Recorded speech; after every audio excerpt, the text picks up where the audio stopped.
Welcome to Shri Lalitha YouTube channel. ఎలా ఉన్నారండి? అందరూ బాగున్నారా? ఈరోజు రెసిపీ వచ్చేసి చికెన్ ఫ్రై అండి. ఒక హాఫ్ కేజీ చికెన్ కట్ చేయించాను. మంచిగా ముక్కలు చిన్నగా కట్ చేయించేసి అల్లం వెల్లుల్లి పేస్ట్, కారం, ఉప్పు, పసుపు యాడ్ చేశానండి. మ్యాగ్నేట్ చేసి పక్కన పెట్టుకున్నా. ఒక అర కేజీనే కాబట్టి పచ్చిమిర్చి, ఉల్లిగడ్డలు కట్ చేసి తాలింపులో వేసుకున్నాను.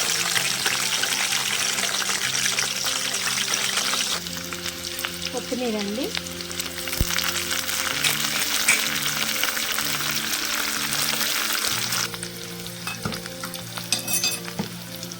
చికెన్ యాడ్ చేసుకున్నామండి. ఆల్రెడీ దీంట్లో అల్లం వెల్లుల్లి పేస్ట్, పసుపు, కారం, ఉప్పు వేసాను. మ్యాగ్నేట్ అయిన ఒక 20 మినిట్స్ అయిందండి. అందుకే తాలింపులో నేను అల్లం వెల్లుల్లి పేస్ట్ వేయలేదు, ఫ్రై చేస్తున్నానండి. అందుకే మూత పెట్టకుండా ఓన్లీ సిమ్లో పెట్టి ఇట్లా వేయించుకున్నాను. ఎండలు విపరీతంగా ఉన్నాయి. ఆరోగ్యం జాగ్రత్తగా తీసుకోవాలండి. సాధ్యమైనంత వరకు వాటర్ తాగాలి, ప్లస్ మజ్జిగ ఎక్కువగా తీసుకోవాలి. అంటే కనపడకుండా ఉంటుందండి ఎండ. ఆరోగ్య విషయంలో ఇప్పుడు చాలా జాగ్రత్తగా ఉండాలి.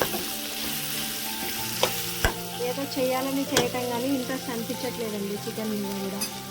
ఒక 2 నిమిషాలు అలాగే సిమ్లో పెడదాము. సాల్ట్ వేసాను, కారం వేసాను కాబట్టి ఒక 2 నిమిషాలు ఇట్లనే సిమ్లోనే మగ్గనిద్దాం.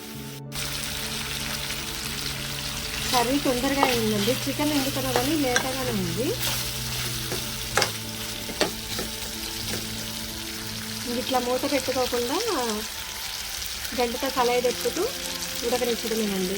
ఉప్పు కారం సరిపోయిందా లేదో చూసేసి లాస్ట్కి గరం మసాలా యాడ్ చేద్దాం. ఇంకొక 2 నిమిషాలు పడుతుందండి. కొంచెం ధనియాల పౌడర్ యాడ్ చేశాను. ఆల్మోస్ట్ ఫ్రై బాగా అయిందండి, చూసారా?